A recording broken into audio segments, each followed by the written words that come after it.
L'aviation du XXIe siècle. Les passagers voyageront-ils ainsi à l'avenir? Cet appareil, le X-43, pourra-t-il un jour faire Londres-Sydney en 2 heures? Mais construire les avions du futur n'est pas sans danger.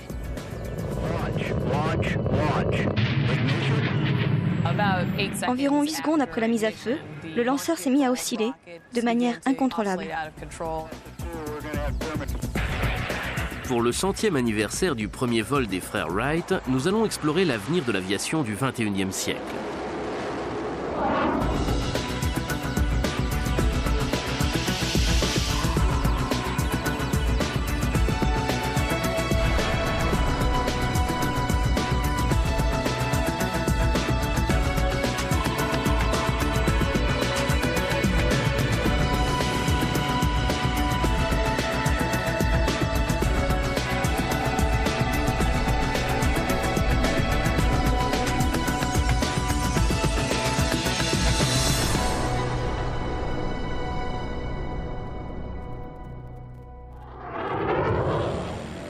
Le premier siècle de l'aviation s'est ouvert en 1903 avec le vol des frères Wright.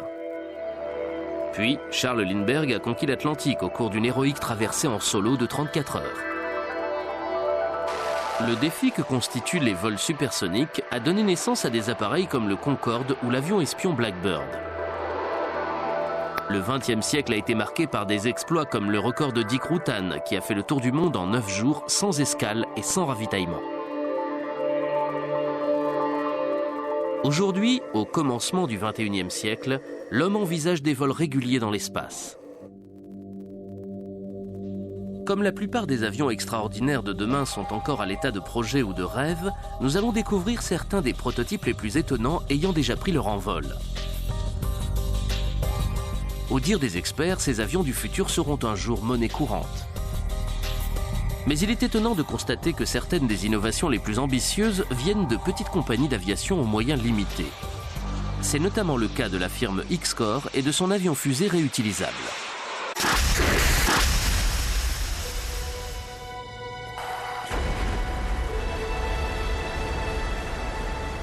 Selon X-Corps, ces avions feront bientôt des vols spatiaux.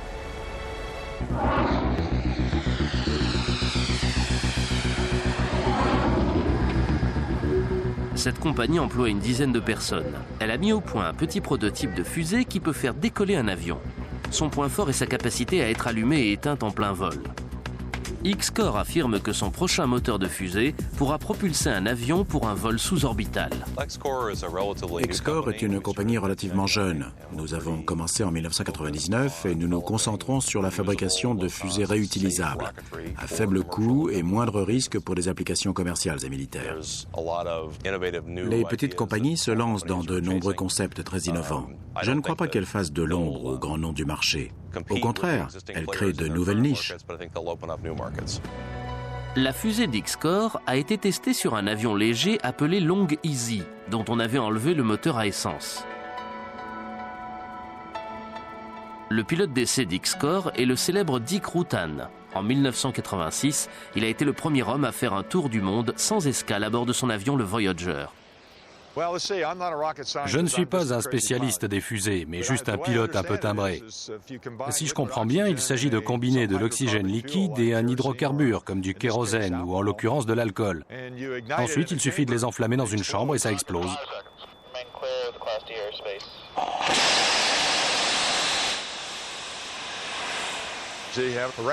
Un flux rapide de gaz très chaud est expulsé par l'arrière.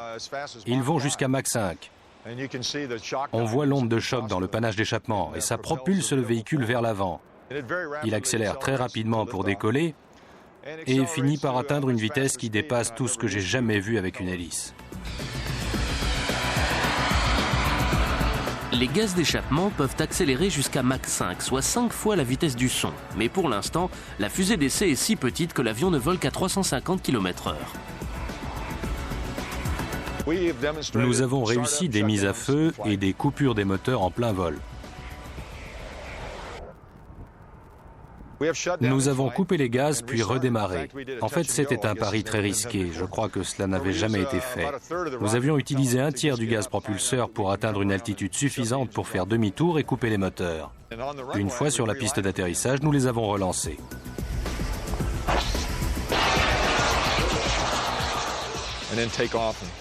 Puis nous avons redécollé pour un autre vol. Cet avion est exclusivement propulsé par une fusée. En cela, il est unique. Techniquement, cela n'avait jamais été fait.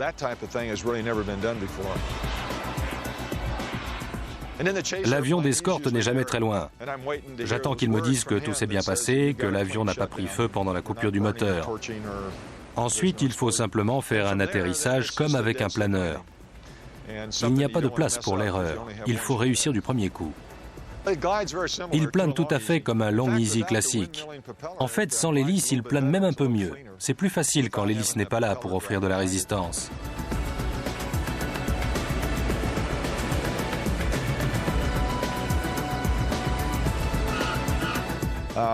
Beaucoup de gens pensent qu'on a déjà inventé tout ce qui pouvait l'être. En fait, on est juste au début d'une ère de découverte et d'invention. C'est une époque très excitante. Alors, qu'est-ce que vous en pensez? On l'a fait décoller, puis on l'a posé, malgré les vents contraires. Quand on allume les moteurs, ils grimpent à la vitesse de l'éclair. La grande différence entre la fusée du Long Easy et les fusées traditionnelles, c'est le très faible coût opérationnel que nous avons réussi à atteindre. Le coût de chaque vol est d'environ 900 €, ce qui est très peu. Quand vous n'avez pas un gros budget, vous êtes plus créatif. Voici le moteur en question. Il est alimenté par un mélange d'oxygène et de carburant dans la chambre de combustion. Ce mélange est ensuite allumé par une étincelle. La bougie a dû coûter dans les 65 centimes. Elle a été récupérée sur un coupe-herbe. Vous savez, c'est une petite tondeuse à main qui sert à couper les bordures des massifs. Le carburant coûte entre 30 et 50 centimes la livre. Le prix du système d'allumage est d'environ 10 €. Il vient de ce qu'on appelle un GoPed. C'est une petite patinette électrique. Certaines des valves et des pièces ont été commandées directement chez les fabricants et ne coûtent que quelques milliers d'euros. Vous pourriez même en acheter dans un magasin. Avec 25 € de frais de port, nous les avons eues dès le lendemain. Elles sont parfois trop grandes ou brinque-ballantes. Ce n'est pas toujours exactement ce qu'il nous faut, mais quand vous êtes dans le secteur recherche et développement, vous devez aller vite et vous n'avez pas beaucoup d'argent. Vous vous contentez de ce qui est dans vos moyens.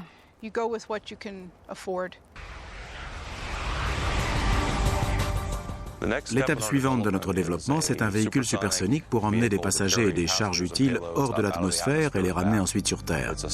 C'est un véhicule sous-orbital que nous appelons le Xerus. J'espère qu'il sera en service opérationnel environ 3 ans après que nous aurons réuni les fonds nécessaires. J'ai toujours dit que l'aventure était l'essence de la vie. Réussir ce qu'aucun homme n'a jamais fait, c'est la définition de ma vie.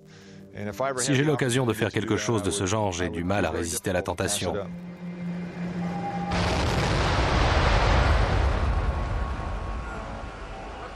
Les voyages spatiaux grâce à des fusées X-Core pourraient-ils devenir l'attraction touristique de demain? Le tourisme spatial est-il trop dangereux et trop cher? Aujourd'hui, on peut acheter presque tout sur Internet, y compris une aventure spatiale. Sur son site, une entreprise propose déjà un programme de qualification orbitale de 14 jours, incluant des tests médicaux et un entraînement à l'apesanteur pour 200 000 €. Si vous survivez à cette première étape, vous pouvez aussi faire un séjour de 8 jours sur la Station spatiale internationale. Il vous en coûtera 20 millions d'euros. Le milliardaire sud-africain Mark Shuttleworth est l'un des 2 touristes spatiaux à avoir relevé le défi. Après 8 mois d'entraînement en Russie, il a déboursé 20 millions d'euros pour rejoindre les cosmonautes de la Station spatiale internationale pendant 8 jours. C'est un immense privilège, après des mois d'entraînement, d'être assis au milieu de cet équipage formidable. D'aussi loin que je me souvienne, depuis que je sais qu'on peut aller dans l'espace, je rêve de voler. Shuttleworth est parti dans l'espace à bord d'une fusée Soyouz depuis le cosmodrome de Baïkonour en avril 2002. Nous avons demandé à 2 experts en aéronautique leur avis sur l'avenir des voyages spatiaux. Graham Warwick est le rédacteur en chef américain de Flight International Magazine.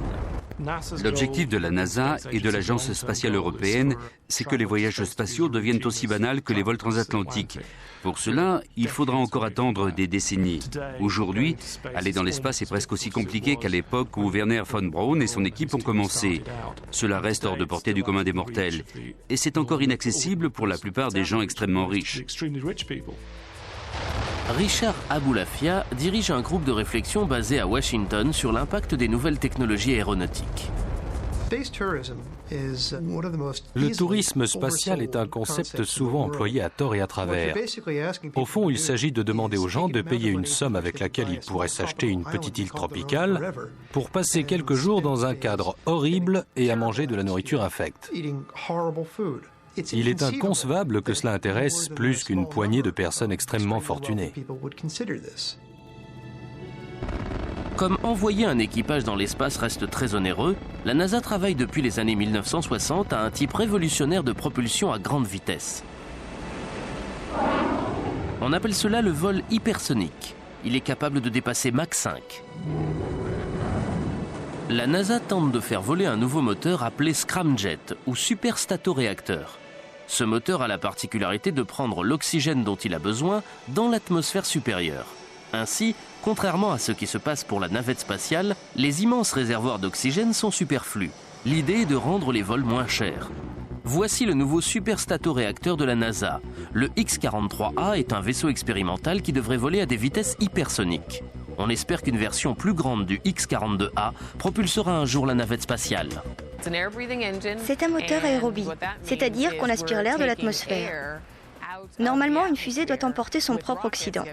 Mais si le moteur peut utiliser directement l'oxygène disponible dans l'air, on n'a plus besoin de l'avoir en réserve. On économise donc du poids. Quand on envoie une charge utile dans l'espace, le lanceur est principalement rempli de carburant. En comparaison, la charge utile est petite. Ainsi, on allégerait le lanceur et on pourrait emporter une charge plus grande. En éliminant l'oxygène des réservoirs, la NASA a calculé qu'elle ferait une économie de poids de 85%. Ainsi, le vol hypersonique est le but ultime des voyages spatiaux du XXIe siècle. Mais cette technologie est très complexe. Nous avons fait de nombreuses recherches sur les vols hypersoniques et les superstatoréacteurs. Depuis 40 ans, ces études ont été faites principalement au sol. Nous avons maintenant un ravitailleur B-52 qui va emmener un X-43A, couplé à un propulseur d'appoint modifié appelé Pegasus. Le B-52 va larguer le X-43A autour de 12 000 mètres. Ensuite, le propulseur d'appoint s'allumera et l'emmènera à Mach 7. Puis les deux véhicules se sépareront. Voici notre véhicule expérimental, le X-43A. Ici, ce sont les bords d'attaque. Ils sont en carbone-carbone. Leur rôle est de minimiser les températures affectant le reste du véhicule. Le nez peut dépasser 1000 degrés en phase de propulsion. Le reste du véhicule est protégé des fortes températures par des tuiles semblables à celles de la navette. Elles recouvrent les bords que vous voyez ici quand le véhicule est prêt au lancement. Toute cette surface est normalement recouverte de tuiles.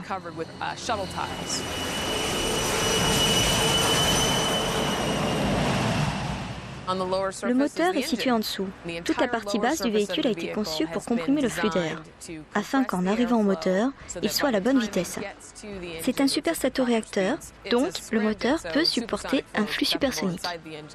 Le superstatoréacteur n'a aucune pièce mobile, ce qui explique qu'il peut fonctionner à une si grande vitesse et supporter d'être traversé par de l'air à très haute température.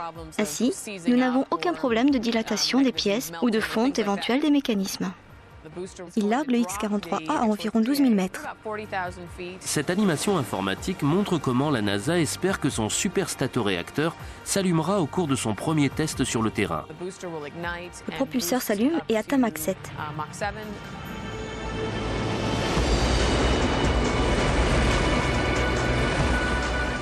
Puis les deux véhicules se séparent. Enfin, le superstatoréacteur s'allume. L'hydrogène se mélange avec l'oxygène comprimé, prélevé dans l'atmosphère. S'il vole ensuite à des vitesses hypersoniques, une nouvelle forme de propulsion révolutionnaire aura vu le jour. C'est ce que les ingénieurs espéraient. Mais lors du premier vol d'essai, la complexité des vols hypersoniques est devenue flagrante.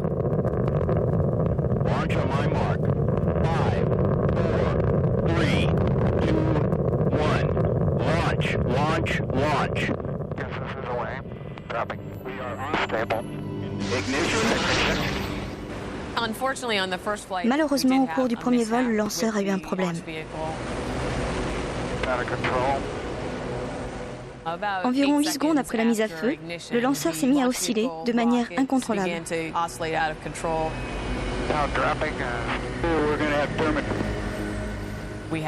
Nous avons dû le faire exploser.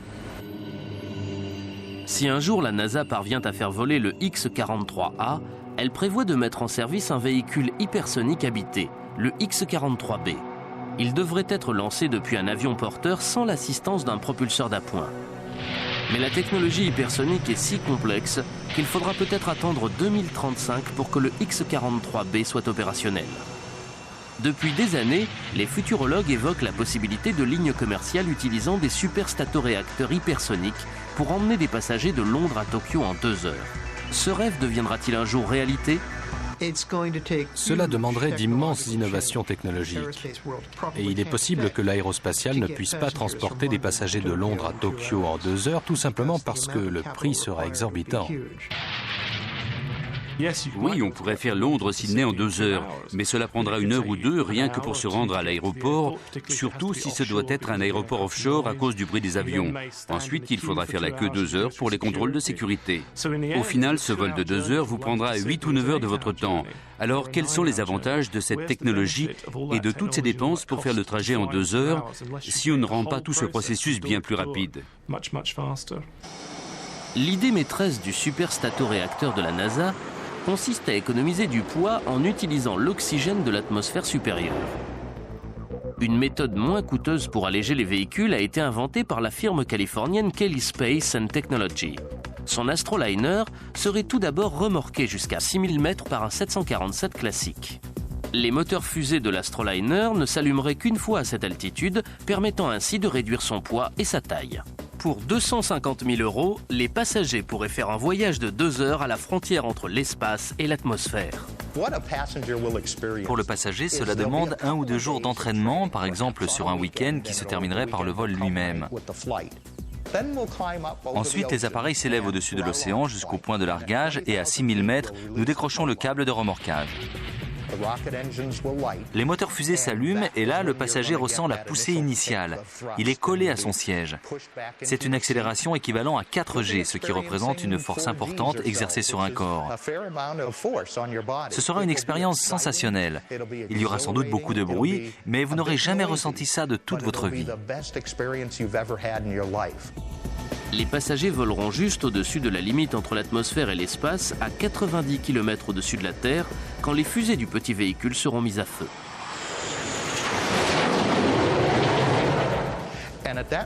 À ce stade-là, vous ressentirez les effets de la gravité zéro, comme si vos entrailles flottaient. C'est une expérience unique. Ça dure entre 15 et 20 minutes, tandis que vous suivez une trajectoire en arc de cercle avant la rentrée dans l'atmosphère. Là, la force gravitationnelle réapparaît progressivement. Tout redevient peu à peu normal. Ensuite, l'avion redescend comme un planeur. Ce sera la première fois que vous vivrez ce qui ressemble à un planage classique et ce sera rentable. 250 000 €, c'est une coquette somme, mais le prix baissera quand la fréquence des vols augmentera. Nos analyses ont montré qu'on peut remorquer un véhicule de 450 tonnes derrière un 747.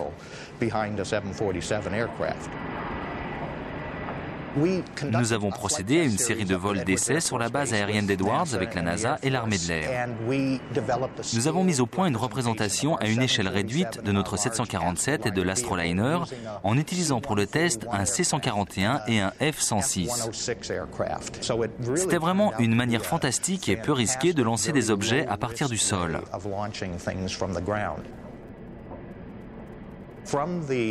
À une altitude de 6000 mètres, le câble de remorquage a été libéré et le véhicule spatial propulsé par des fusées a allumé ses moteurs.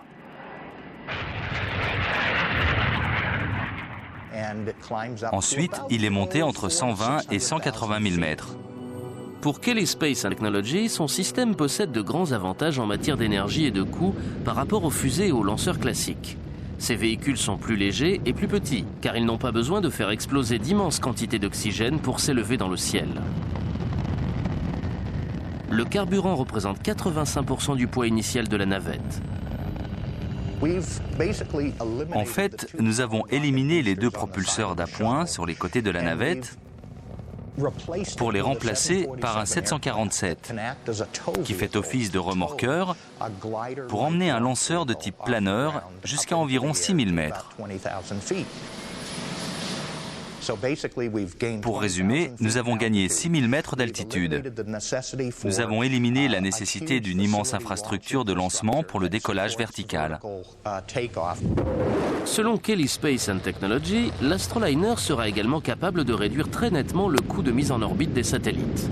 En effet, les satellites et les autres engins spatiaux sont actuellement lancés par des navettes et des fusées. Mais dans le seul but de supporter les fortes vibrations du décollage, ils doivent être particulièrement robustes. Au décollage, pour le satellite installé à l'extrémité d'une immense fusée qui décolle violemment du sol, les vibrations sont immenses. Ces satellites doivent être parfaitement isolés et très solides pour survivre à cette explosion.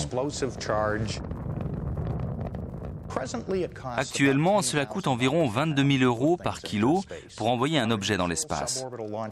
Nos premiers lanceurs sous-orbitaux réduiront ce coût à 2 200 € par kilo. Selon Mike Gallo, les encombrantes fusées d'aujourd'hui sont l'équivalent des ordinateurs géants fabriqués avant l'invention des PC. On peut établir un parallèle avec la mise au point du stylo spatial par la NASA. Ce stylo avait une petite carte pressurisée à l'arrière pour qu'on puisse écrire en apesanteur ou la tête à l'envers. Cela a coûté des sommes folles. Et aujourd'hui, on peut en acheter pour 80 €. La solution des Russes a tout simplement été le crayon à papier.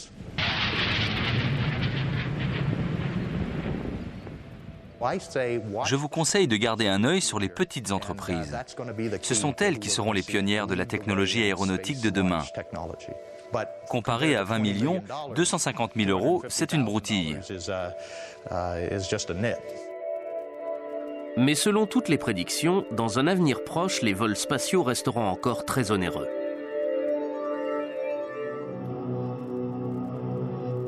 Alors à quoi ressembleront les vols commerciaux classiques du XXIe siècle ?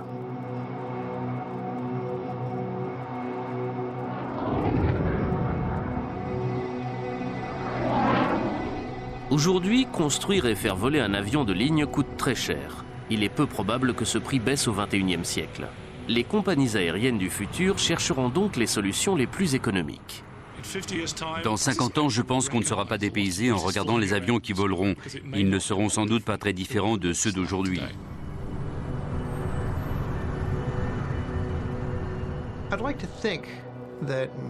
J'aimerais pouvoir me dire que dans 40 ou 50 ans, les avions commerciaux seront des engins ultramodernes. Mais j'ai comme l'impression que ce seront surtout des sortes de tubes avec des ailes et des moteurs accrochés dessous. Ils ne seront pas loin des avions d'aujourd'hui.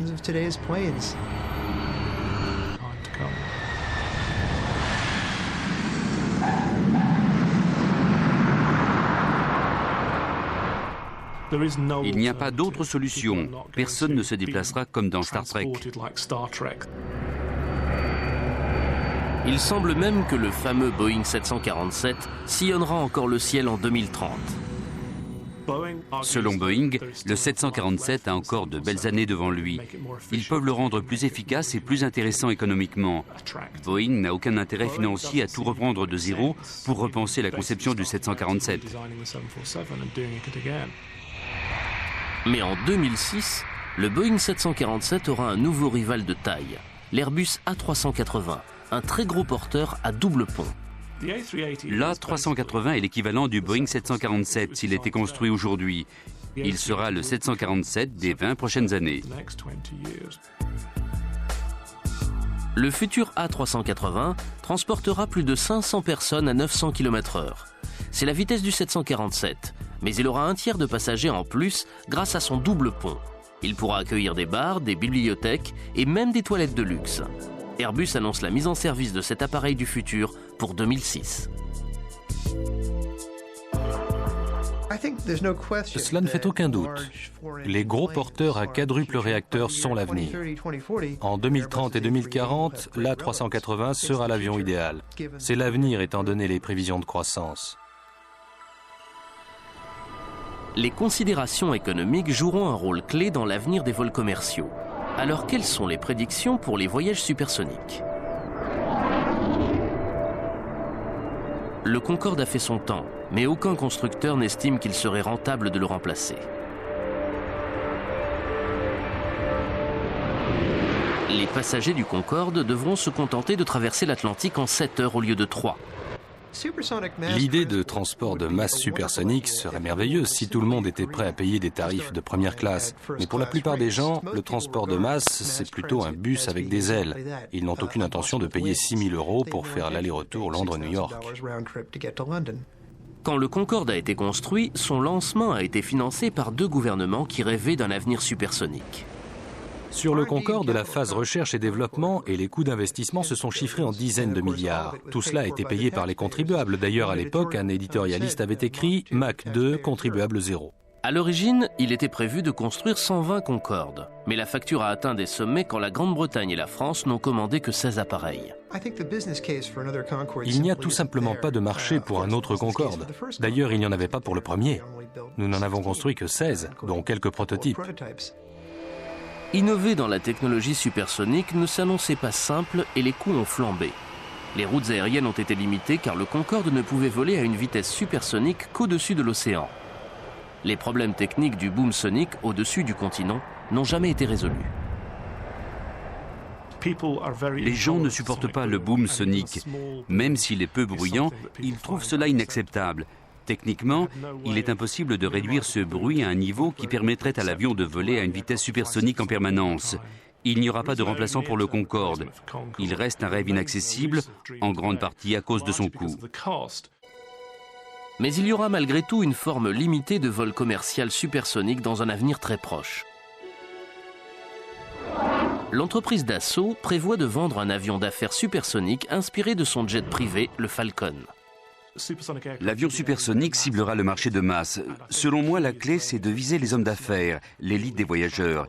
Ils seront prêts à payer 70 millions d'euros pour s'acheter un avion d'affaires qui leur fera gagner du temps.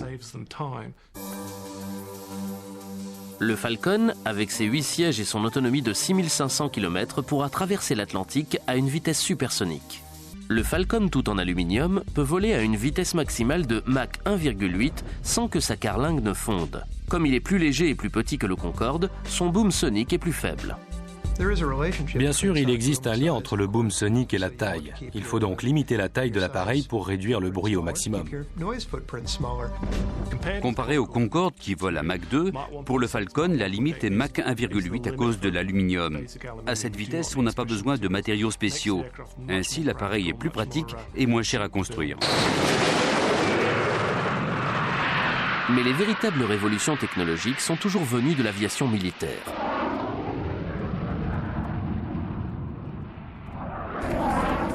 À cause de la guerre froide, les États n'ont pas regardé à la dépense en matière d'aéronautique.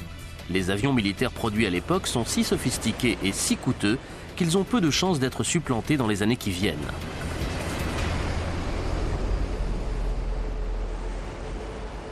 Le bombardier B-52 en est un bon exemple. Avec un prix de 10 millions d'euros pièce en 1955, il va encore être utilisé de nombreuses années. Nous avons déjà des avions qui sont plus vieux que les pilotes ou parfois que les fils des pilotes d'origine. Le B-52 est l'exemple parfait, il a 40 ans. En 2030, il volera sans doute toujours et ce sera alors un avion de 70 ans. J'ai l'impression qu'on en verra encore plus à l'avenir parce que les gouvernements sont moins enclins à investir les sommes faramineuses qu'il faut pour développer un nouvel appareil. Les États-Unis ont par ailleurs de nouveaux avions militaires pour lesquels ils n'ont pas d'application précise. Considéré comme le meilleur avion de chasse jamais construit, l'intercepteur F-22 est également le plus cher. C'est un bombardier furtif dont la vitesse de croisière est Mach 2. Mais à quoi va servir le F-22 ? Depuis la chute du mur de Berlin, l'aviation américaine s'efforce de justifier la construction du F-22 qui a été conçu pour être invulnérable face à la défense aérienne soviétique. Il ne fait aucun doute que le choix de développer le F-22 à notre époque serait de la folie furieuse. Mais comme nous avons déjà dépensé 30 milliards d'euros, dont la plupart pendant la guerre froide, ne pas aller jusqu'au bout serait tout aussi insensé. Quand le F-22 a été mis au point, il devait y avoir une flotte de plus de 700 appareils. À l'unité, il coûtait environ 35 millions d'euros. Mais au fil du temps, le coût de l'appareil a augmenté et le nombre d'avions a été réduit en raison de soucis budgétaires. Avec des prix qui grimpent et une production en baisse, on a maintenant 300 avions à 100 millions pièces. L'avion le plus extraordinaire et sans doute le plus cher de l'arsenal américain est le bombardier B-2. Avec un rayon d'action de 9500 km, la technologie furtive et un équipage de seulement 2 hommes, il est censé être invulnérable. Aujourd'hui, l'armée américaine ne commanderait jamais un avion comme le B-2. Le B-2 a été conçu pour pénétrer la défense aérienne soviétique. Maintenant que cette menace est écartée, l'armée a réduit le nombre d'appareils. Résultat, le coût de chaque avion a grimpé en flèche et elle s'est retrouvée avec une vingtaine d'appareils coûtant chacun 2 milliards. C'est difficile de justifier une telle flotte.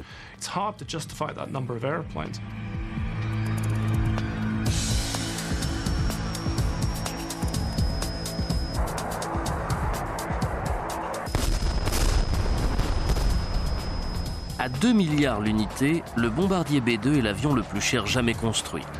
Chaque appareil coûte plus que la navette spatiale. Selon moi, le dernier B-2 sera mis à la retraite vers 2040 ou 2050. Nous en avons autant qu'il nous en faut et cela a coûté plus de 45 milliards d'euros pour en arriver là. Mais nous ne le savions pas en nous lançant dans le programme. Demain est déjà là pour les avions militaires comme celui-ci.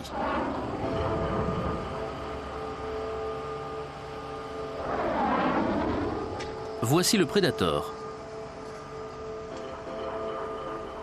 Un avion sans pilote ou drone qui mesure 15 mètres de long, pèse 1 tonne et peut voler 40 heures sans assistance. Le Predator a été conçu pour être un avion espion à 3000 mètres au-dessus du territoire ennemi. Propulsé par un simple moteur à essence, ce drone peut voler à plus de 200 km/h.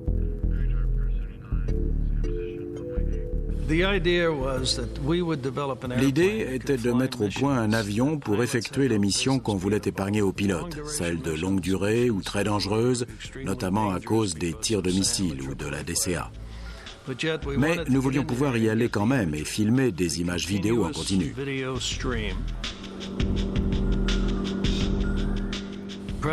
On a beaucoup utilisé le Predator dans les Balkans depuis 7 ans. Ils ont aussi été très actifs dans la région du Koweït et en Afghanistan. Nous ne sommes pas en concurrence avec les avions classiques. Il y a bien un pilote, mais il n'est pas dans l'avion. Le Predator est commandé par une équipe de pilotes et d'ingénieurs basée dans cette station mobile de contrôle au sol. Nous avons un cockpit qui est notre station de contrôle au sol, avec un manche latéral, comme sur un F-16, une manette des gaz, des pédales de palonnier, des freins différentiels et la direction de la roulette de nez pour les opérations au sol. Il vole comme un avion classique. On a un manche qui commande les ailerons et les gouvernails de profondeur. Après le décollage, il passe en mode de croisière. On allume le pilotage automatique pour contrôler le cap, la vitesse de l'air et l'altitude.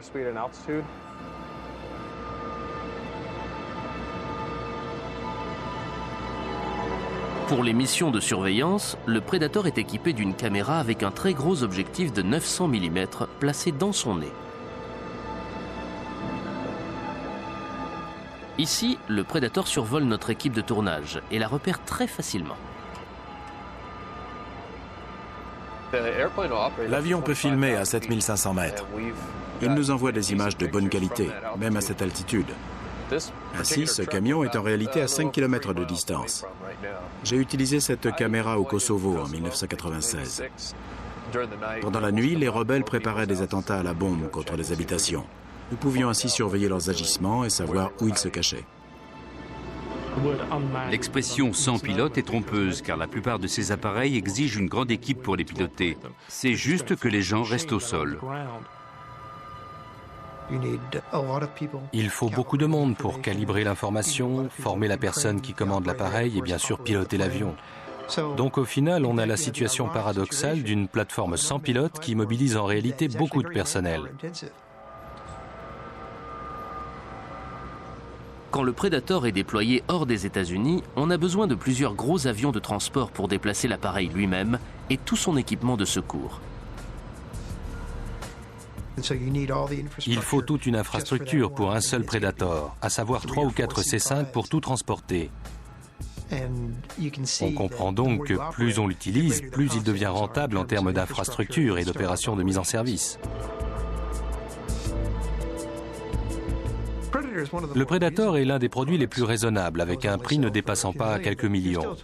Mais il s'agit d'une plateforme très limitée. Il est lent et il suffit de s'en approcher en hélicoptère avec un fusil pour pouvoir le faire exploser dans les airs. Je ne crois pas que les avions avec pilote disparaîtront un jour. Nous sommes tous rassurés de savoir qu'il y a quelqu'un dans le cockpit pour piloter un appareil rempli de passagers. Il existe de nombreuses missions pour lesquelles la présence d'un pilote dans un avion tactique est essentielle pour prendre des décisions sur le vif.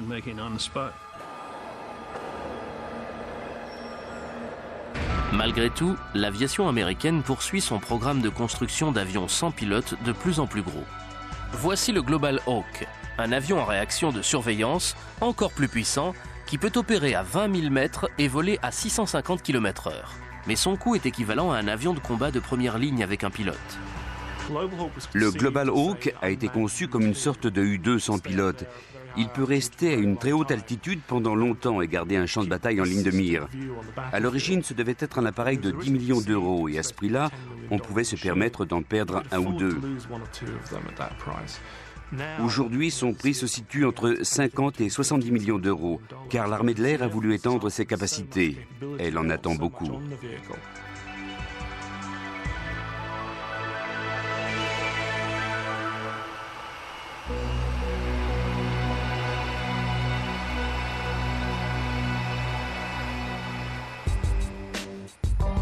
Mais dans les bureaux d'études, on a imaginé une innovation plus économique pour le transport militaire, l'aile volante. Les ailes et le fuselage ont été fusionnés pour donner un appareil encore plus efficace. En général, le mariage des ailes et du fuselage n'est pas harmonieux. À l'assemblage, vous avez toujours une perte d'efficacité et de portance et une augmentation de la résistance. L'aile volante évite ces écueils en fondant le fuselage dans une aile unique. On n'arrive plus à voir où commence l'un et où finit l'autre. Comme la résistance est réduite, on économise du carburant, donc son autonomie est plus grande. L'armée s'intéresse de près à ces appareils pour jouer le rôle d'avion ravitailleur. Il y a beaucoup plus de place à l'intérieur de la carlingue. La cargaison peut être très importante dans un avion de cette taille. Tout en transportant sa cargaison dans le monde entier, il peut ravitailler des appareils grâce à deux perches distinctes. L'aile volante est une technologie de transport très intéressante car ce qui la sous-tend, c'est le souci du prix et non de la performance. C'est la possibilité de déplacer des gens plus économiquement avec 10 ou 20% de dépenses énergétiques en moins. L'efficacité de l'aile volante pourrait-elle être transposée à l'avenir sur un avion commercial? Il pourrait transporter 800 passagers, mais ce serait un avion sans fenêtre. Les gens aiment les hublots et à bord d'une aile volante, le mieux qu'on pourrait offrir, ce serait une vision de synthèse, à savoir un écran qui montrerait le ciel à l'extérieur. Ils ont envisagé de faux hublots ou des lucarnes dans le plafond. En gros, il faut savoir si les gens sont vraiment prêts à traverser l'Atlantique dans une salle de cinéma.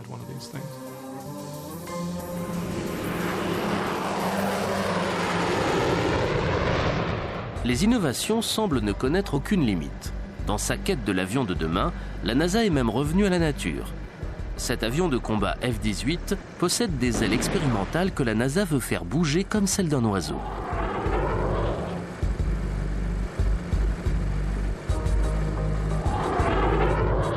Pour la NASA, les ailes mobiles sont la prochaine grande avancée vers des avions plus efficaces.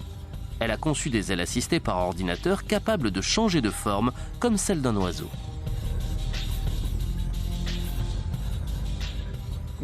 L'homme cherche toujours à égaler l'efficacité des oiseaux.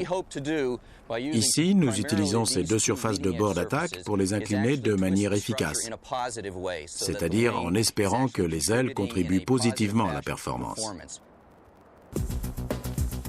Sur un banc d'essai dans un hangar, les ailes ont pu bouger un peu à la manière de celle d'un oiseau. La NASA espère reproduire ces mouvements en vol, tout comme les oiseaux adaptent leur battement aux conditions de l'air. Les frères Wright utilisaient ce qu'on appelle la technique de gauchissement des ailes pour faire changer de cap à leur avion.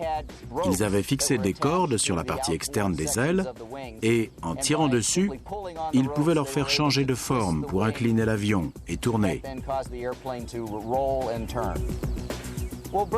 Les oiseaux font le même genre de choses avec leurs plumes. Grâce à leurs muscles, leurs plumes peuvent modifier la forme de leurs ailes. Étonnamment, alors que s'ouvre le deuxième siècle de l'aviation, nous ne savons toujours pas exactement comment volent les oiseaux. Dans un désert californien, un ancien ingénieur de la NASA et un pilote tentent de percer ce mystère. 3, 2, 1, drop. Ils ont construit des structures expérimentales semblables à des oiseaux avec des ailes téléguidées. Leur objectif à long terme est de rendre les avions plus efficaces. En fait, nous faisons les recherches à l'envers. Nous commençons par fabriquer un prototype avec lequel nous faisons des essais par tâtonnement. Quand nous tombons sur quelque chose qui marche, nous cherchons une théorie pour expliquer pourquoi et faisons les calculs mathématiques qui correspondent. Ensuite, on passe au test dans le tunnel aérodynamique. La source de stabilité semble être la courbe des ailes. Les oiseaux ont des formes très gracieuses, contrairement aux ailes rectilignes que nous construisons. J'ai aussi constaté qu'autour du bout des ailes, l'air montait et tourbillonnait. Pour obtenir cela, il faut ajouter ces ailerons à la pointe avec un angle négatif très prononcé. Là, c'est pour tourner à droite. Là, à gauche. Ces deux ailerons rotatifs permettent un bon contrôle. J'ai aussi un gouvernail derrière qui règle l'axe longitudinal.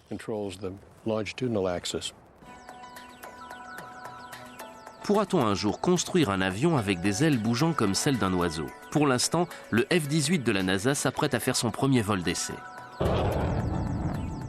Nous allons récolter des informations pour le programme grâce à ces capteurs. Ce sont des jauges de tension. Elles mesurent la courbure ou déflexion de la structure, c'est-à-dire la manière dont elle bouge.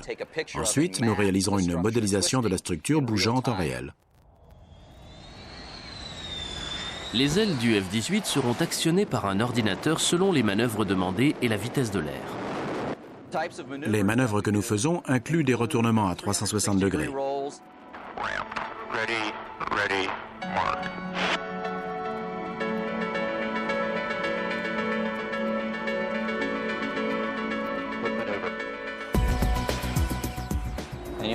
Tandis que l'avion se retourne très rapidement, nous rassemblons des données sur la manière dont la structure bouge et dont les surfaces de contrôle réagissent. L'ordinateur de recherche bouge automatiquement les surfaces de contrôle de manière adéquate et nous obtenons les informations dont nous avons besoin. Les performances de cet avion sont vraiment bonnes. En modifiant la forme des ailes en plein vol, la NASA espère pouvoir économiser jusqu'à 15% de carburant. Selon elle, c'est la technologie de l'avenir.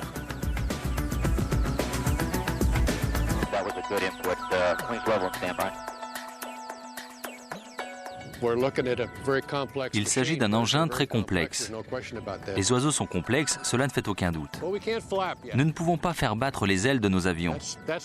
Je pense que nous finirons par savoir fabriquer des ailes flexibles et peut-être par réussir le vol battu. Mais nous n'en sommes pas encore là. Quand nous saurons faire ça, nous trouverons une application utile pour les avions. L'observation des oiseaux a également influencé le développement de cet immense appareil. Voici Helios. C'est un avion sans pilote qui fonctionne à l'énergie solaire. Il est testé pour servir de plateforme de haute altitude pour les communications internationales. Helios a été inventé par une petite entreprise californienne qui avait déjà conçu le premier avion propulsé par un homme, l'Albatros. L'Albatros a volé grâce à des études sur le vol des oiseaux. Des modèles mathématiques similaires ont été appliqués à la construction d'Helios.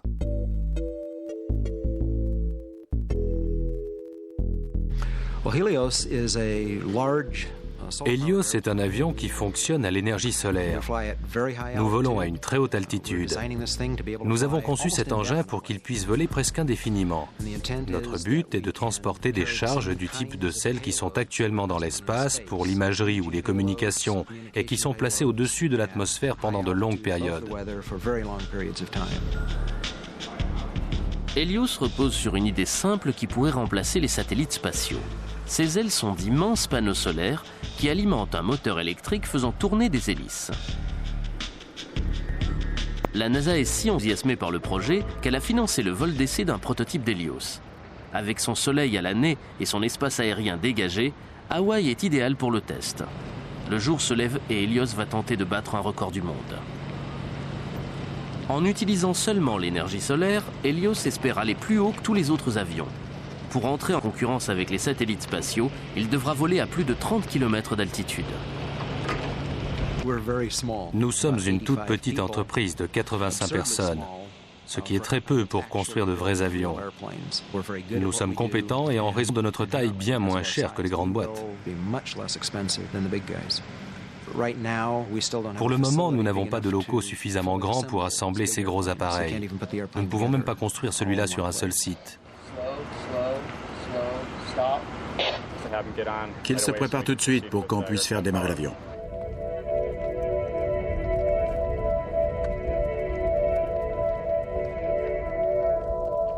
Helios est soulevé du sol par une rangée de petits moteurs électriques alimentés par l'énergie solaire. Cet avion est fragile et nous sommes limités par les conditions météo en basse altitude. Nous avons besoin d'un temps parfaitement dégagé pour décoller. Airspeed 32. Roger. Okay, and you're airborne. Airspeed now.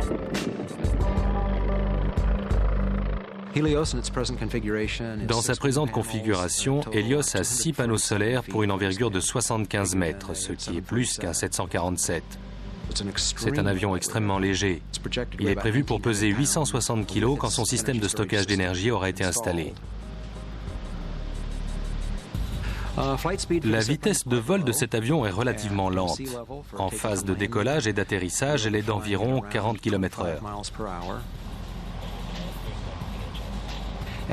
L'avion est très flexible. Il est capable de changer radicalement de forme quand il traverse une zone d'air perturbée. À l'origine, la NASA était intéressée par le projet pour des recherches dans l'atmosphère. Depuis quelque temps, le département de la Défense suit lui aussi nos travaux. Ce jour-là, à Hawaï, de nombreux investisseurs potentiels dont la NASA sont présents pour la tentative de record du monde. Nous vous regardons voler à environ 29 000 mètres depuis un certain temps. Il est temps de déclarer que le record est battu. Félicitations, vous pouvez rentrer. Grâce à cette altitude record de près de 29 km, il se pourrait bien que cette plateforme volante de communication soit une solution alternative aux satellites lancés par des fusées. L'avion pourrait voler jusqu'à un endroit prédéfini où on aurait besoin de sa charge utile pour de l'imagerie ou des communications. Ensuite, il pourrait tourner en rond et rester à cet endroit presque indéfiniment. Il peut faire la même chose que les satellites, de l'imagerie ou une surveillance à long terme d'un site. Une fois ses piles solaires épuisées, Helios revient sur Terre pendant la nuit. La prochaine étape sera la mise au point de piles rechargeables pour qu'il puisse voler pour une durée illimitée. Le XXe siècle a vu le premier vol de l'homme et le passage du mur du son. Pour demain, certains rêvent de voler à 10 fois la vitesse du son. Mais à chaque fois, nous retournerons à notre source d'inspiration d'origine, les oiseaux.